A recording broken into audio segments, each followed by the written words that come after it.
স্বামী স্ত্রীর অফুরন্ত ভালোবাসা আর এই ভালোবাসার জেরে কন্যা সন্তানের জন্ম। দীর্ঘ 12 বছর আগে সামাজিক রীতি মেনে বিয়ে হয় নোয়াপাড়া এলাকার আরবির রহমান সাথে কামথানা এলাকার হেলনা বেগমের। কাঠফাটা রোদে স্বামী জমিতে কৃষিকাজ করতে গেলে স্ত্রী ঠান্ডা জলের বোতল নিয়ে স্বামীর পাশে সর্বদাই বসে থাকত। তাদের দুজনের ভালোবাসা এলাকাবাসীর সকলের মুখেই শুনতে পাওয়া যায়। কিন্তু কী কারণে হঠাৎ করে মঙ্গলবার সকালে স্বামী অজান্তে কন্যা সন্তানকে ঘরে রেখে নিজেদের দোকানে গলায় ফাঁস লাগিয়ে আত্মহত্যা করল হেলেনা বেগম, সে বিষয়ে কেউ কিছু বলতে পারছেন না। হেলেনা বেগমের ঝুলন্ত মৃতদেহ দেখতে পেয়ে পাড়া প্রতিবেশী দ্রুত ঘটনাস্থলে ছুটে আসে। খবর যায় বিশালগড় পুলিশ ঘটনাস্থলে ছুটে আসে, সাথে খবর দেওয়া হয় ডোমকে। দোকান ঘর থেকে মহিলার মৃতদেহ ঝুলন্ত অবস্থায় থেকে নামিয়ে নিয়ে যাওয়া হয় বিশালগড় মহকুমা হাসপাতালে। এদিকে গৃহবধূর পরিবারের লোকজন ঘটনার খবর পেয়ে ছুটে আসে। মুহূর্তের মধ্যেই তীব্র উত্তেজনা ছড়িয়ে পড়ে দুই পরিবারের সদস্যদের। ঘটনায় এমনটি তীব্র আকার ধারণ করে শেষ পর্যন্ত পুলিশ হস্তক্ষেপ করতে হয়। গৃহবধূর বাবার বাড়ির সদস্যদের অভিযোগ, গৃহবধূকে পরিকল্পিতভাবে খুন করা হয়েছে। পর পুরো ঘটনা সামনে আসবে এমনটাই ধারণা করতেন জনপ্রতিনিধিরা। তারপর সে বিষয়ে সিদ্ধান্ত গ্রহণ করবে পুলিশ। তখন ওই বাড়ির মহিলা চিল্লান দেয়, সেটা দেখতে চিল্লান দেয় কইতে আছে, কারণ আমি দেখছি তো এবিডিরা সেটা এখন ঢুকছে।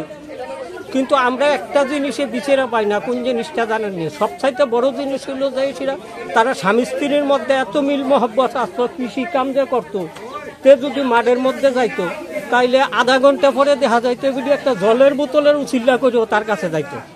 তে কাজ করতো, তে অনেক সময় বিডির কাজ থাকতো না মাঠও, তারপরেও তার পেছনে বই থাকতো রৌদ্রের ভিতরে।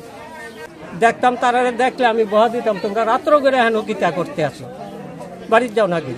অনেক সময় কইতাম। আর কথাবার্তা কিন্তু মহিলা খুব সুন্দর আছে, তার মধ্যে কোনো ঝামেলা না ঝামেলা। কি কারণে মারা গেল? এই মারাটা কি কারণে এটা তো সবাই কইতে পারতো না। যে সময় বাড়ির থেকে আইছে তখন ওই বিটির জালের দিয়ে ভালো করে কতক্ষণ চাই থেকে আইছে। এই আর ঈদের মধ্যে আগে হয়তো কি হয়েছে না হয়েছে, কিন্তু আপাতত গেলে আমি তান্ডা পরিশ্রমের ফলে অর্থনীতিকও গেলাম ভালো হয়েছে, এখন গেলাম টাকা পয়সাও ভালো আছে। কিন্তু কি এর থেকে হইল এই দিয়ে আমরা ওইখানে জামাই কই আসলে এই মহিলার? এই জামাই বাড়িতে আসলো যে সময় সেটা এখনো ঢুক। তার মধ্যে কোনো ঝামেলা ছিল না, তাদের মধ্যে ঝামেলা আমরা জানি না। স্যার আবার আজকে ঈদের দিন বিকাল দিকে আমি অসুস্থ, শরীর ভালো না। কালকে 7টার দিকে বাড়তে পারিছি, ডাক্তার দেখামো যাইতে হেউ কইছে গো ডাক্তার দেখাইও, গলাটা তো শব্দ বোঝা যায় না। যাইতে কইতে গরম মুড়ি না, এই মুড়ি আইলো। তো আইছি আমি আইতে 9টা বাজছে। আইয়া দিয়ে এই করে শুয়ে রয়েছি, মারে আইয়া এই করে ঢুকছি। আমি জিজ্ঞেস করলাম মা এবিডি কই, ওই এগোরো শুয়ে রয়েছে। দিয়ে ডাক দিছি, আমি বলবো না আমি তো গোটা ভাত খাইয়া ওষুধ খাই তুইব, আমার শরীরটা বেশি ভালো লাগে না, তুমি মারে গিয়া কো দুইটা ভাত দিত, যদি মা না পারে তুমি লইয়া খাইয়ালাও, আমি আইতাছি এই করে আমি একটু রেস্ট করে। এবার আইসে আইয়া আমি খাইয়া করে শুয়া লাইছি। এ কারেন্টটা ছিল না, কারেন্ট ডাউনে আইসে আইয়া শুয়েছি। শুয়াদের শৈলবেলা না এর মতো করে শুয়া রয়েছি, আমি আমার মতো করে ঘুমাইছি। ভোরবেলা উঠতে গেছে গা 5টা বাজে, 5টা বাজে উঠতে গেছে গা।